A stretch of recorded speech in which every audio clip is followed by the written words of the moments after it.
होंगे। मैं वाकई बता रहा हूँ, मैंने पूरा वीडियो आज किया है। मैं इसमें कहीं पर कोई पॉइंट मैंने ऐसा नहीं देखा कि जहाँ मैं इसमें बोर हुआ हूँ। और ये खुद एक हिंदू है, तो मेरे ख्याल से ऐसे लोगों को हिंदू कहा जा सकता है। अंधभक्त नहीं है ये। अगर आप रियल में हिंदू हो तो इस तरीके के हिंदू देखे जा सकते हैं। अपने सारे फ्रेंड्स लोग तक शेयर करना और अंधभक्तों को ज़रूर दिखा देना। ये वीडियो किसी अंधभक्त तक भेज दो ना, मज़ा आ जाए। अस्सलाम वालेकुम एवरीवन। तो कैसे हैं आप लोग? अल्हम्दुलिल्लाह से बिल्कुल ठीक होंगे। मैं आपका भाई मोहम्मद साजिद अली और आज हम बात करने वाले हैं हिंदुस्तान के ऊपर। तो जैसा कि हम देख रहे हैं कि हमारे हिंदुस्तान में मुसलमानों के ऊपर कितना ज़्यादा जुल्म किया जा रहा है और संभल की जामा मस्जिद है, जो संभल की शाही जामा मस्जिद, उसका विवाद जो है सबसे ज़्यादा चर्चाओं में है। आखिरकार क्यों बार बार मस्जिदों को टारगेट किया जा रहा है, मुसलमानों को टारगेट किया जा रहा है और नेताओं के पास सिर्फ करने के लिए एक राजनीति ही बची है, इसके अलावा कुछ भी नहीं है।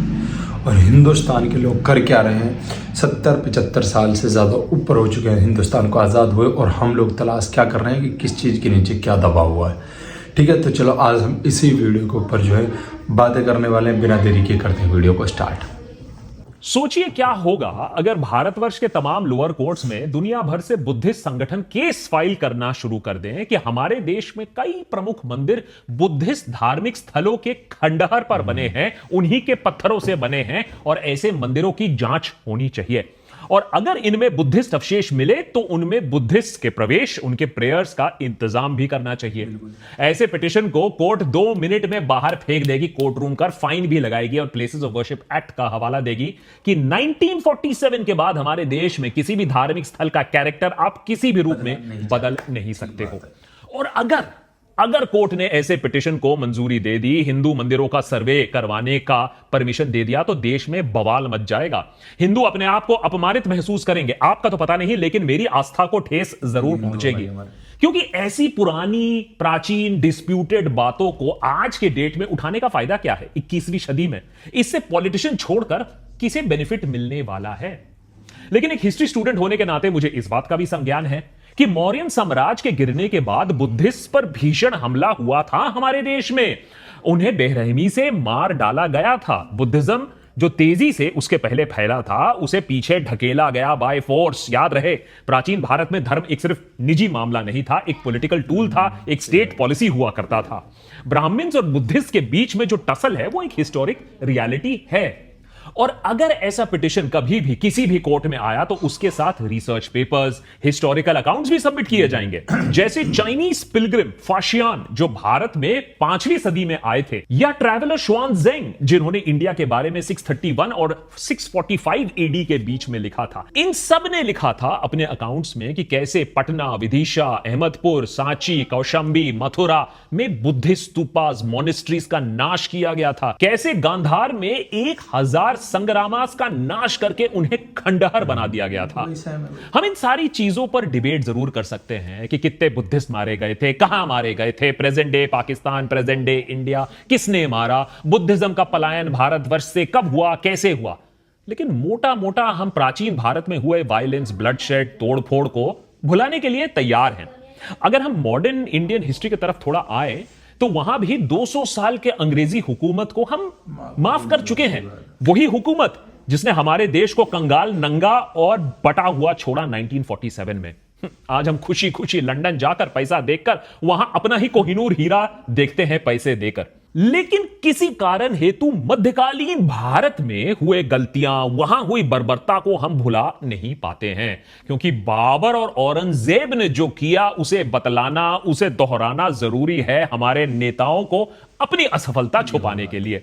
मध्यकालीन भारत में किए गए गलतियों से पॉलिटिकल बेनिफिट 21वीं सेंचुरी में कैसे निचोड़ा जा सकता है, यह हमें पिछले कुछ दिनों में फिर से दिखा।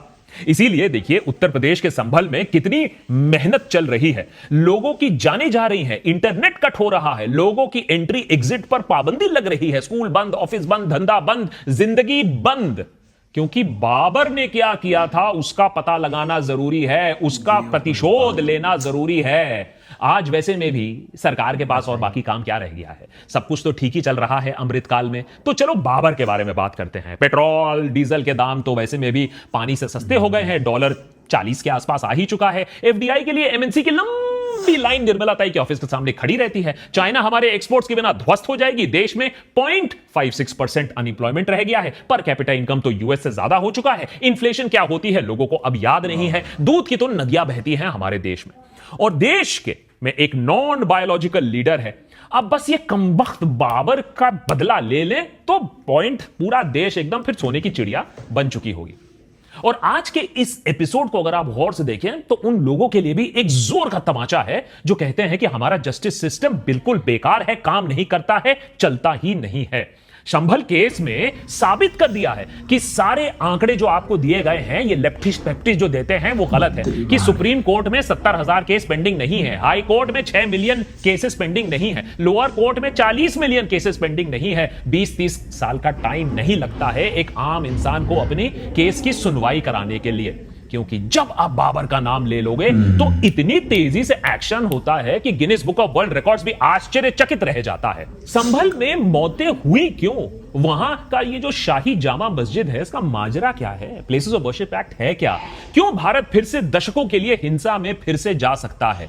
जस्टिस चंद्रचूड़ का इसमें इतनी बड़ी भूमिका के बारे में लोग क्यों बात कर रहे हैं इस स्टोरी में, और ये किस टाइप ऑफ नेता है जो ये टूल किट का इस्तेमाल कर रहे हैं, लोगों को भड़का रहे हैं, ये सब समझेंगे आज के एपिसोड में। लेकिन पहले आपको कोर्ट की क्रोनोलॉजी समझनी होगी, वाकई ही काबिले तारीफ है। 19 नवंबर के दोपहर यूपी के संभल में सिविल जज सीनियर डिवीजन आदित्य सिंह के कोर्ट में एक पिटीशन दाखिल होती है। पिटीशन में यह दावा किया जाता है कि चंदौसी में जो जामा मस्जिद है उसे एक मंदिर को तोड़कर बनाया गया है 1526 में, 500 साल पहले। मामले की अर्जेंसी को देखकर कुछ ही घंटों में सुनवाई करने के बाद एक एडवोकेट कमिश्नर को अपॉइंट कर दिया जाता है और मस्जिद के इनिशियल सर्वे के लिए आदेश दे दिए जाते हैं। मजे की बात यह है कि 500 साल पुराना मैटर इतना अर्जेंट बन जाता है कि दूसरे पक्ष को ठीक से सुना भी नहीं जाता है। कोर्ट यह आदेश दे देता है कि नवंबर 29 तक पूरी सर्वे रिपोर्ट पेश की जाए कोर्ट के सामने। और तो कोर्ट के ऑर्डर आने के दिन में ही पहला सर्वे भी हो जाता है मस्जिद का। इतनी तीव्रता अगर सरकार, प्रशासन, कोर्ट्स अगर रोजमर्रा के केसेस में दिखा देती तो हम कब के विश्वगुरु बन चुके होते। लेकिन फिर आपका ध्यान भटकाने के लिए, आपको खतरे में डालने के लिए कुछ बाकी नहीं रहता। इसीलिए समय समय पर पुराने जख्मों को खुरेदा जाएगा, धार्मिक भावनाओं के साथ खेला जाएगा, आपका इस्तेमाल किया जाएगा, आपका ध्यान बटाया जाएगा। और जनता जब बाबर, औरंगजेब से बदला लेने में बिजी रहेगी तब कहां की अच्छी जिंदगी, अच्छी नौकरी, पक्का मकान, साफ पानी, साफ हवा, जेब में 5 रुपए की फिक्र कहां होगी जब 500 साल पहले का बदला आपको लेना होगा। जिसके चलते अब 5 लोगों की संभल में मौत भी हो चुकी है और नेतागण अभी बहुत खुश हैं। जब दूसरी बार सर्वे टीम पहुंची मस्जिद पे और भी सर्वे करने के लिए, तब वहां के लोग भड़क कर पुलिस पर पथराव करते हैं। जवाबी कार्रवाई भी होती है और 5 लोगों की वहां जान भी जाती है। पुलिस कहती है कि उन्हें भी इंजरीज लगी हैं। एक प्लान्ड ये असॉल्ट था पुलिस के ऊपर। पुलिस के ऊपर भी बर्बरता का इल्जाम लगा है, जबकि पुलिस का कहना है कि वहां भीड़ को पॉलिटिकल क्लास भड़का रही है। समाजवादी पार्टी चीफ अखिलेश यादव ने कहा है कि प्रशासन ने यूपी में हुए इलेक्टोरल मैल प्रैक्टिस को छुपाने के लिए यहां हिंसा भड़काई। बीजेपी का उल्टा कहना है कि इंडिया अलायंस के खराब परफॉर्मेंस के बाद यहां रोना धोना ये कर रहे हैं। लेकिन ये मौतें हुई क्यों? क्या ये वायलेंस अवॉइडेबल था? क्या ऐसी वारदातें और भी अब हमारे देश में हमें दिखने को मिलेंगी आने वाले दिनों में? कौन सा जिन है जो हमारे देश में अब बाहर निकल चुका है? ये समझना जरूरी है। ये स्टोरी सिर्फ एक शहर, एक मस्जिद की नहीं है। जिस जामा मस्जिद का सर्वे संभल के सिविल जज ने करवाने का निर्देश दिया, वो जामा मस्जिद एक प्रोटेक्टेड मॉन्यूमेंट की श्रेणी में आता है। उसका नोटिफिकेशन दिसंबर 22, 1920 में हुआ था, 100 साल से भी ज्यादा पहले, under section 3 subsection 3 of the ancient monument preservation act 1904। ASI ने इस जामा मस्जिद को protected monument of national importance घोषित किया हुआ है। एएसआई के वेबसाइट में आप इसे देख भी सकते हो, under Agra circle, Moradabad division. और ये list of centrally protected monuments के अंदर भी आता है। तो ये कोई छोटा कोई ढांचा नहीं है, ये एक एस्टैब्लिश्ड मॉस्क है। लेकिन संभल कोर्ट में 8 पिटिशनर्स ने एक केस फाइल किया। इनमें से एक का नाम हरीश शंकर जैन है, शायद आप इन्हें पहचान पाओ। ये वही लॉयर हैं जिन्होंने ज्ञानवापी मॉस्क काशी विश्वनाथ मंदिर डिस्प्यूट केस में भी फाइल किया था केस कोर्ट में। उस पर एक पूरा एपिसोड डिटेल में बना के रखा है, टाइम मिले तो देख लीजिएगा। इस केस में, इस पिटिशन में दावा किया गया है कि यहां आज जो जामा मस्जिद है वहां सदियों पुराना पहले एक श्री हरिहर मंदिर होता था डेडिकेटेड टू लॉर्ड कल्की। पिटिशन का दावा है कि हिंदू शास्त्रों में लिखा हुआ है कि संभल में श्री हरिहर मंदिर खुद लॉर्ड विश्वकर्मा ने बनाया था ब्रह्मांड के स्थापना के शुरुआत में। पिटिशन का दावा है कि 1527-1528 में Hindu Beg lieutenant of Babur's army ने इस मंदिर को तोड़ा और इसे मॉस्क बना दिया। लिहाजा कोर्ट से गुजारिश है कि क्योंकि यह मॉन्यूमेंट एएसआई के अंडर आता है, इसे पब्लिक के लिए खोल दिया जाए, पब्लिक को आने की अनुमति दे दी जाए। मुस्लिम पक्ष का कहना है कि यह सदियों से उनका धर्मस्थल रहा है और पार्लियामेंट और सुप्रीम कोर्ट ने साफ आदेश दिया है कि प्लेसेस ऑफ वर्शिप एक्ट के अंदर आप किसी भी धार्मिक स्थल का कैरेक्टर या लोकेशन 1947 के बाद चेंज नहीं कर सकते हो। अब जाहिर सी बात है कि क्या है ये प्लेसेस ऑफ वर्शिप एक्ट और क्यों ये वो एक लॉ है जो भारत को अराजकता से बचाने की कोशिश कर रहा है। कुछ लोगों का मानना है कि इस लॉ को तो वैसे सिरे से ही खारिज कर देना चाहिए। कुछ लोगों का दूसरा मानना है कि अगर आप ऐसा करोगे तो भारत देश 100 से 500 साल पीछे चला जाएगा। और कुछ का मानना है कि जस्टिस चंद्रचूड़ और सुप्रीम कोर्ट ऑफ इंडिया ने ऑलरेडी इस लॉ को कमजोर कर दिया है। प्लेसेस ऑफ वर्शिप एक्ट पर पूरा डिटेल्ड एपिसोड देशभक्त पर ऑलरेडी है, खासकर कि आजकल जो हो रहा है उसके संदर्भ में यह एपिसोड देखना आपके लिए काफी अच्छा रहेगा, देख लीजिएगा। अगर ब्रीफ में समझे तो 1991 में पारित किया गया यह लॉ जब राम मंदिर मूवमेंट अपने चरम पर था। इस लॉ का उद्देश्य काफी सिंपल था, अयोध्या में राम मंदिर के सवाल को छोड़कर किसी भी दूसरे धार्मिक स्थान को तोड़ना, उसका परिवर्तन करना, उसे रोकने का काम कर रहा था यह लॉ। राम मंदिर का जो सवाल था वो दशकों से चल रहा था, इसीलिए उसे एक्सेप्शन बनाया गया। लेकिन फिर देखा गया था कि कैसे काशी, मथुरा, संभल, ऐसे कितने और रिक्लेमेशन, कितनी और बदले की भावना से कितने और केस उत्पन्न होंगे तो देश तो अराजकता में चला जाएगा। इसीलिए इस लॉ को लाया गया था। अब इसमें कोई डिबेट नहीं है कि ऐतिहासिक तौर पर गलतियां हुई हैं, मंदिर तोड़े गए हैं, लेकिन इतिहास में गलतियां तो पूरी दुनिया में हुई हैं। हिटलर के नरसंहार के बावजूद जर्मनी को आज दुनिया में सम्मान दिया जाता है। न्यूक्लियर बॉम्ब गिरने के बावजूद जापान और अमेरिका आज दोस्त हैं। फ्रांस और इंग्लैंड 1000 साल से लड़ते आए हैं, उनके बीच में आज हाई स्पीड ट्रेन चलती है। प्लेसेस ऑफ वर्शिप एक्ट ने भारत के आजादी को एक कट ऑफ डेट माना और साफ शब्दों में कहा कि 1947 के बाद किसी भी धार्मिक स्थल का परिवर्तन, चाहे वो उसी धर्म के भीतर भी किसी और सेक्ट का हो या किसी और बिलीफ का हो, उसकी परमिशन नहीं है। साथ ही यह बहुत इंपॉर्टेंट चीज है, कोई भी लॉसूट, कोई भी केस किसी भी धर्म स्थल के परिवर्तन के बारे में जो 1947 के बाद लाया गया है या फ्यूचर में लाया जाएगा, वो माननीय नहीं होगा। इस लॉ में अयोध्या डिस्प्यूट को एज एन एक्सेप्शन रखा गया, यह सोचकर कि अगर राम मंदिर का मसला हल हो जाए तो देश को बांटने वाला यह जो मुद्दा है यह खत्म हो जाएगा। इनफैक्ट अयोध्या वर्डिक्ट में प्लेसेस ऑफ वर्शिप एक्ट की बड़ी तारीफ की गई है। वर्डिक्ट में कहा गया कि यह लॉ पुरानी गलतियों को सही नहीं करता है, लेकिन यह कहता है कि पुरानी गलतियों को देश की आजादी के साथ साथ दफना देना चाहिए, जिससे हम आगे बढ़ पाए। 5 मेंबर के constitution bench of supreme court ने पाया था कि प्लेसेस ऑफ वर्शिप एक्ट हमें और हमारे संविधान एक मूल आधार है, and I quote, a norm that has the status of being a basic feature of the constitution, यानी वो पार्ट संविधान का, वो हिस्सा संविधान का, वो स्तंभ संविधान का जिसे आप बदल नहीं सकते हो। सुप्रीम कोर्ट ने माना प्लेसेस ऑफ वर्शिप एक्ट का काम था कि जबरन धार्मिक स्थलों का परिवर्तन रोकना, नए डिस्प्यूट्स जो पैदा हो सकते हैं उन्हें अवसर ही ना देना पैदा होने के लिए, पुराने जख्मों को खुरेदने का मौका ही ना देने का, जो लोग भुला चुके हैं जो इश्यूज को, जिनको नेतागण वापस लाना चाहते हैं। लेकिन देखिए कितने दुख की बात है कि कुछ ही सालों के अंदर उसी सुप्रीम कोर्ट ने फिर से, उन पर आरोप है कि उसी लॉ को कमजोर करने की अनुमति उसी सुप्रीम कोर्ट ने दी, और इसमें जस्टिस चंद्रचूड़ की लेगेसी होगी कि इसमें उन्होंने अहम भूमिका निभाई।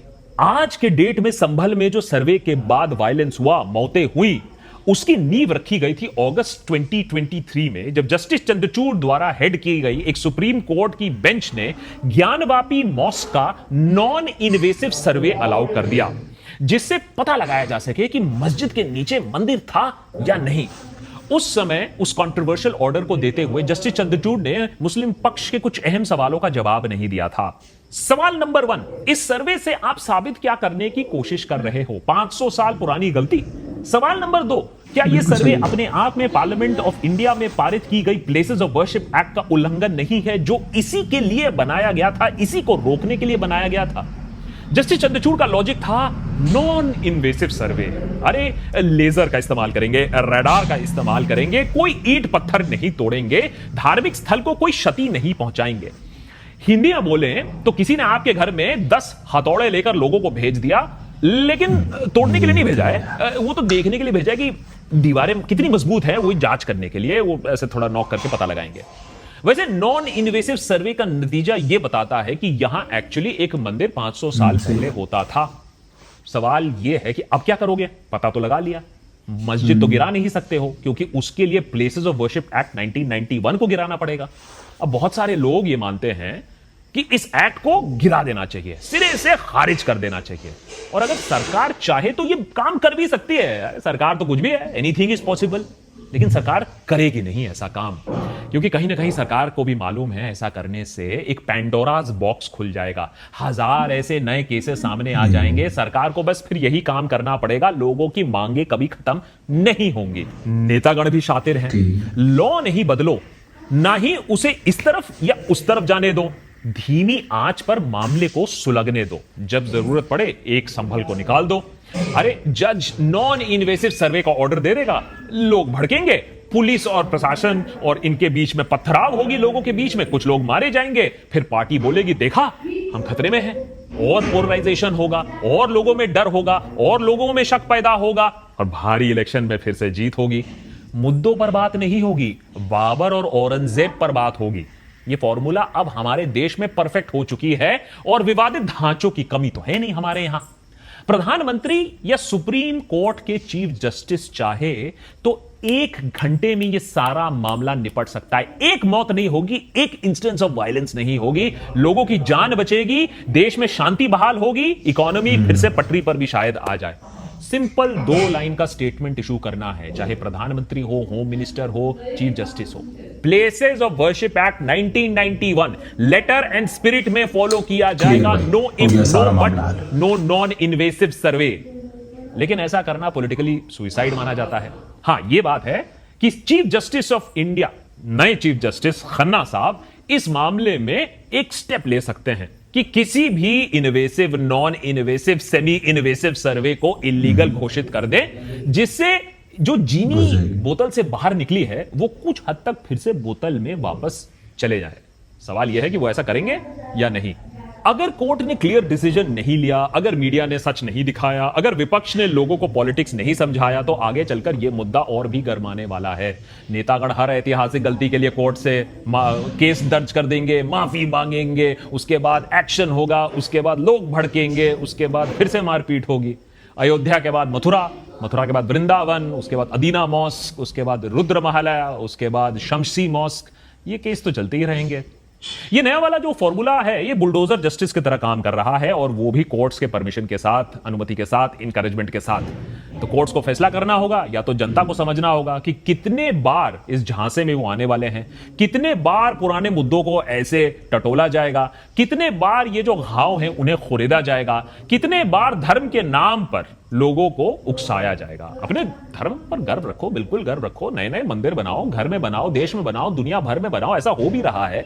लेकिन 500 साल पहले क्या हुआ उसे बार बार खुरेदना, वहीं अपनी मंदिर की मांग करना, धर्म के नाम पर पॉलिटिक्स की रोटियां सिकते हुए देख रहे हो लेकिन समझ नहीं रहे हो।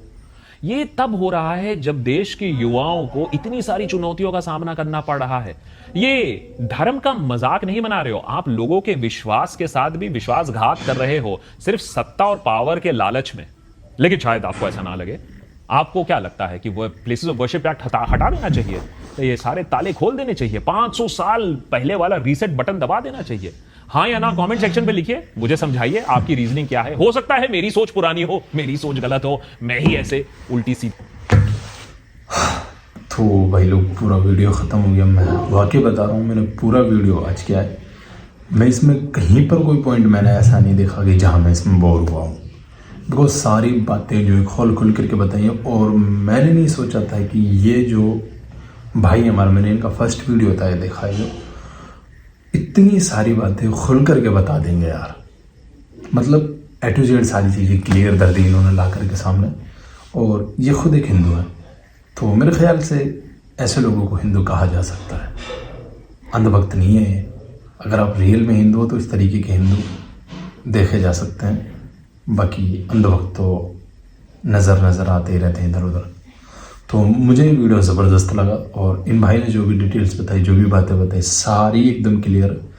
और हिंदुस्तान में सिर्फ नेताओं की रोटी सीखते हुए देखने के अलावा हिंदुस्तान के लोग आज के टाइम पर कुछ भी नहीं कर रहे। तो मूर्ख मत बनो, देश के लिए कुछ करो। 500 साल पहले क्या हुआ था उसको छोड़ो, आने वाले सालों में क्या करना है उसके बारे में सोचो, ठीक है। बाकी वीडियो को शेयर करना दबा के, और अपने सारे फ्रेंड्स लोग तक शेयर करना, और अंधभक्तों को ज़रूर दिखा देना। ये वीडियो किसी अंधभक्त तक भेज दो ना, मज़ा आ जाए उसको तो ना, बिल्कुल ना, क्या ही कहूँ, बस अंधभक्तों तक पहुँचा दो भाई। अंधभक्त देख ले 500 साल पीछे, मत ढूंढ, आने वाले टाइम पे देख ले, ठीक है। बाकी मिलते रहेंगे इंशाल्लाह नए वीडियोज़ के साथ में। जज़ाकल्लाह खैर।